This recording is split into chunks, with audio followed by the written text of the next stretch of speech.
নমস্কার বন্ধুরা, আশা করি তোমরা সকলে খুব ভালো আছো আর আমিও ভালো আছি। আমার চ্যানেলে তোমাদের আরও একবার স্বাগত। আজ আমি তোমাদের সাথে শেয়ার করব লাউ পাতার বাটা রেসিপি। তার জন্য প্রথমেই আমি শাকগুলোকে বেছে কুচি করে কেটে ধুয়ে নিয়েছি।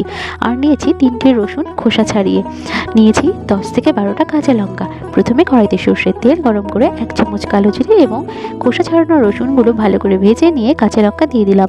এরপর কেটে রাখা শাকগুলো দিয়ে এবং পরিমাণ মতো লবণ দিয়ে ভালো করে সেদ্ধ হতে দিলাম। শাক সেদ্ধ হয়ে গেলে কিছুক্ষণ ভেজে নিয়ে নামিয়ে ঠান্ডা হতে দিলাম।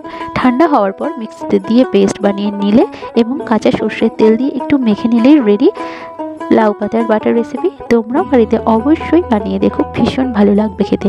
গরম ভাতের সঙ্গে তো একদম জমে যাবে। তোমরা সবাই খুব ভালো থেকো, সুস্থ থেকো আর দেখতে থেকো আমার ভিডিও। আর হ্যাঁ, আমার চ্যানেলটাকে সাবস্ক্রাইব করতে একদম ভুলো না।